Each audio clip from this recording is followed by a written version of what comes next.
The Adventures of Tom Sawyer. Chapter 3.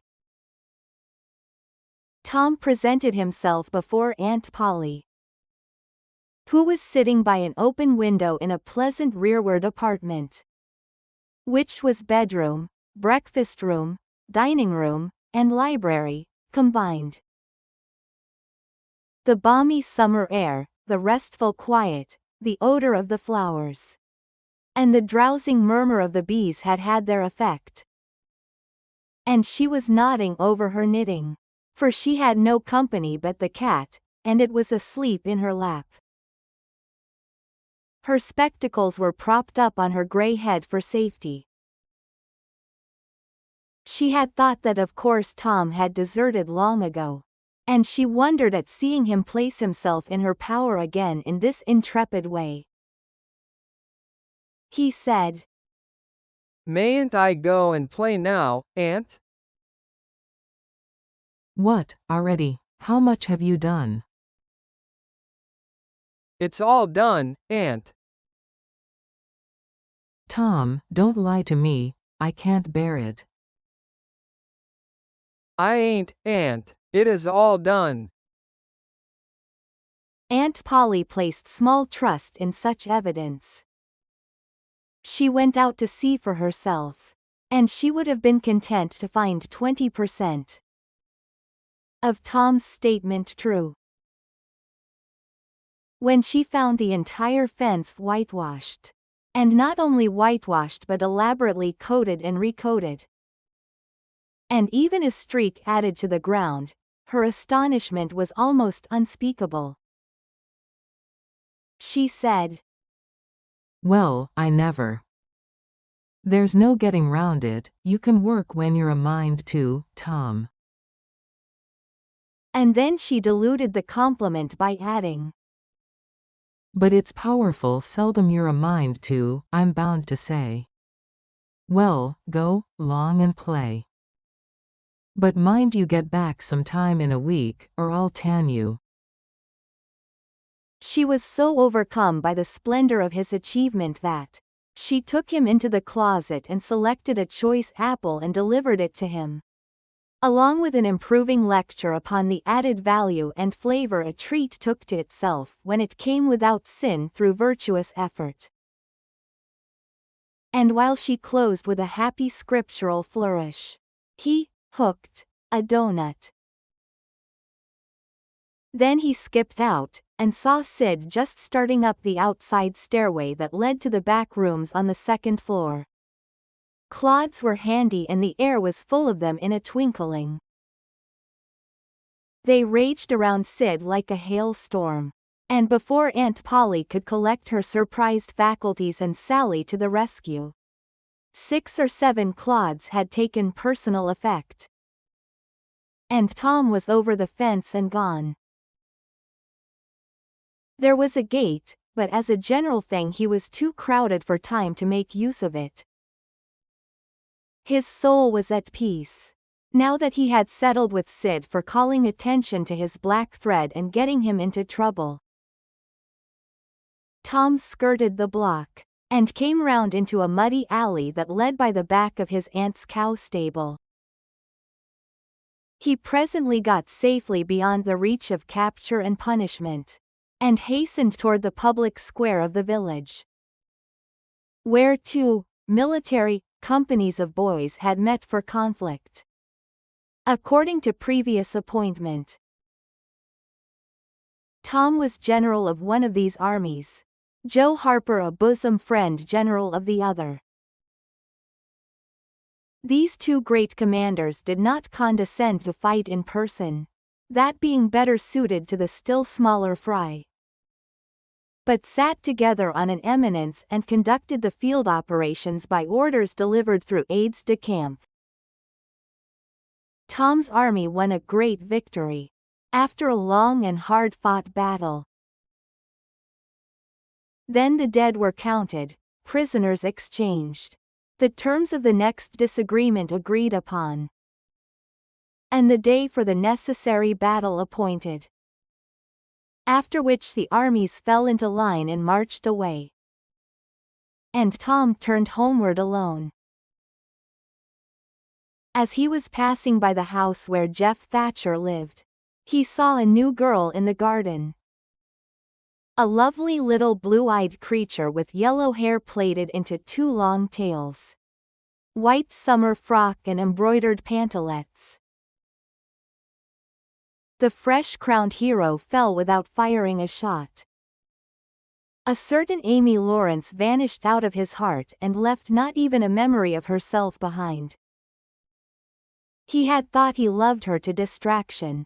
He had regarded his passion as adoration.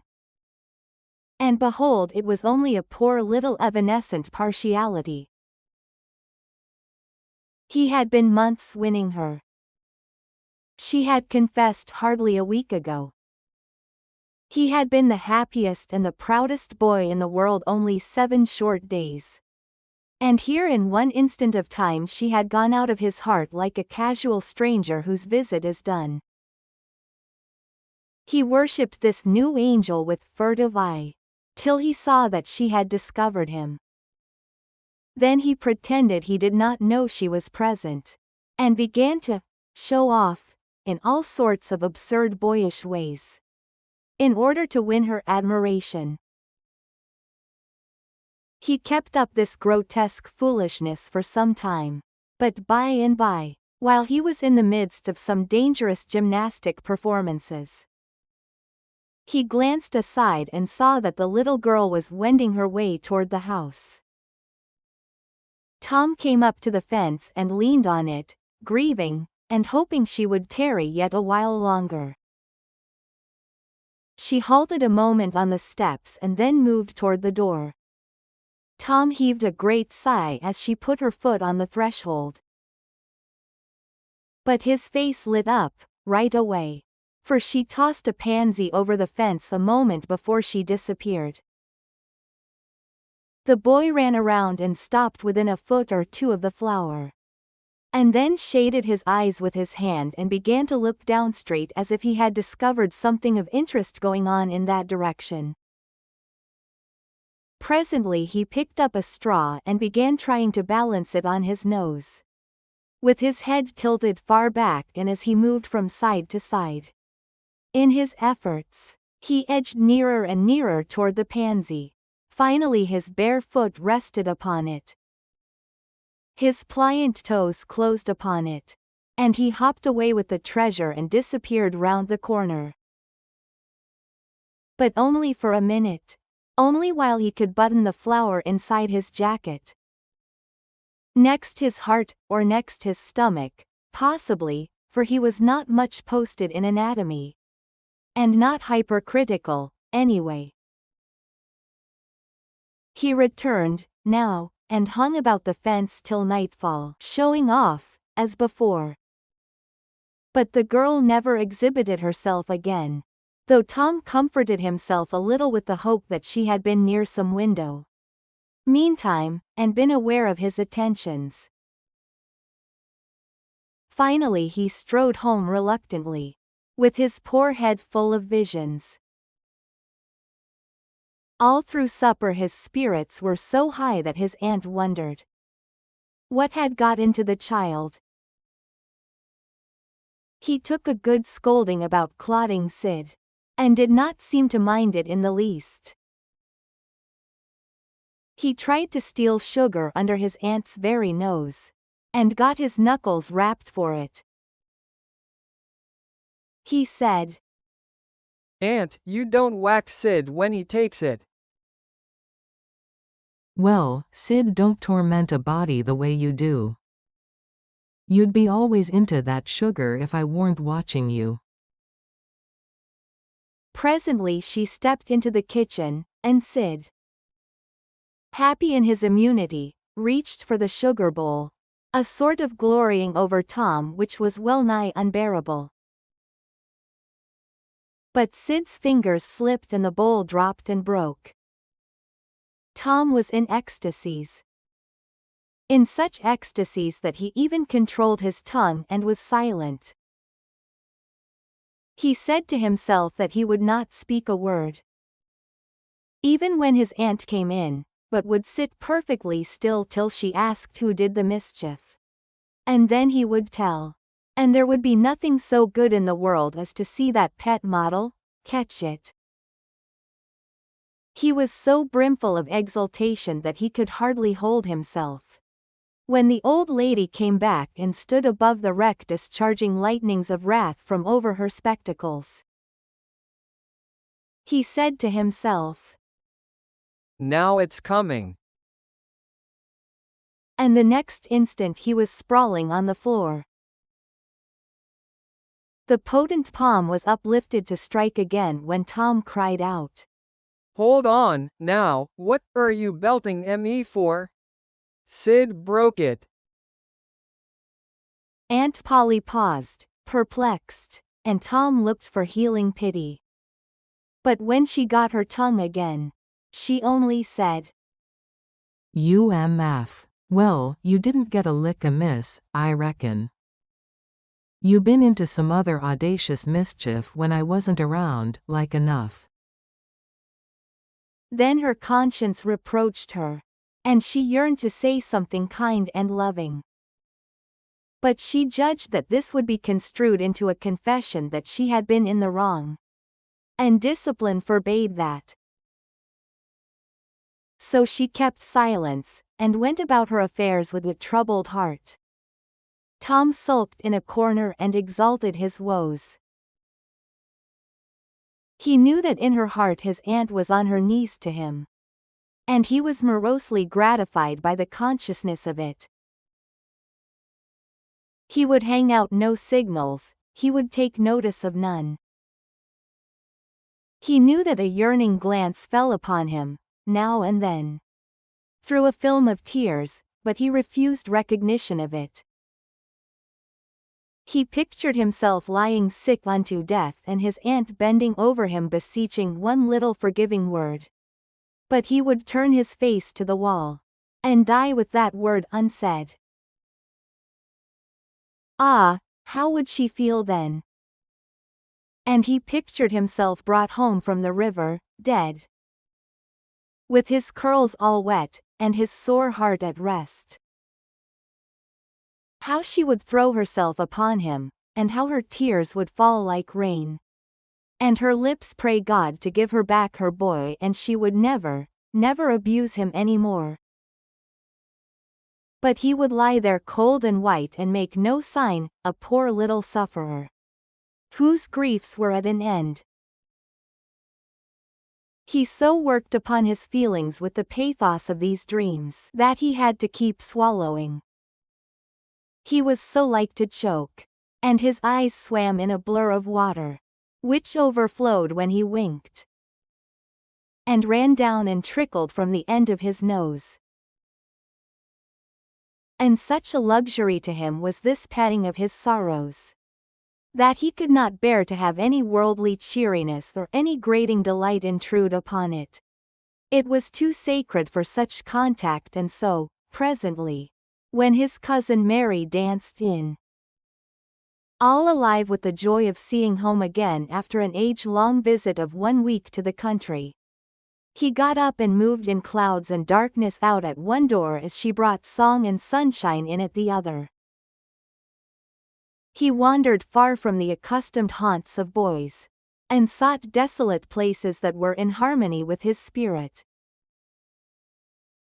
A log raft in the river invited him, and he seated himself on its outer edge and contemplated the dreary vastness of the stream, wishing, the while, that he could only be drowned, all at once and unconsciously, without undergoing the uncomfortable routine devised by nature. Then he thought of his flower. He got it out, rumpled and wilted, and it mightily increased his dismal felicity. He wondered if she would pity him if she knew. Would she cry, and wish that she had a right to put her arms around his neck and comfort him? Or would she turn coldly away like all the hollow world? This picture brought such an agony of pleasurable suffering that, He worked it over and over again in his mind and set it up in new and varied lights, till he wore it threadbare. At last he rose up sighing and departed in the darkness. About 9:30 or 10 o'clock he came along the deserted street to where the adored unknown lived. He paused a moment. No sound fell upon his listening ear. A candle was casting a dull glow upon the curtain of a second-story window. Was the sacred presence there? He climbed the fence, threaded his stealthy way through the plants, till he stood under that window. He looked up at it long, and with emotion. Then he laid him down on the ground under it, disposing himself upon his back, with his hands clasped upon his breast and holding his poor wilted flower. And thus he would die, out in the cold world, with no shelter over his homeless head, no friendly hand to wipe the death damps from his brow, no loving face to bend pityingly over him when the great agony came. And thus she would see him when she looked out upon the glad morning. And oh, would she drop one little tear upon his poor, lifeless form, would she heave one little sigh to see a bright young life so rudely blighted, so untimely cut down? The window went up. A maid-servant's discordant voice profaned the holy calm, and a deluge of water drenched the prone martyr's remains.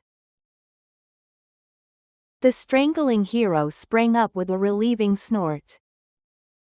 There was a whiz as of a missile in the air, mingled with the murmur of a curse.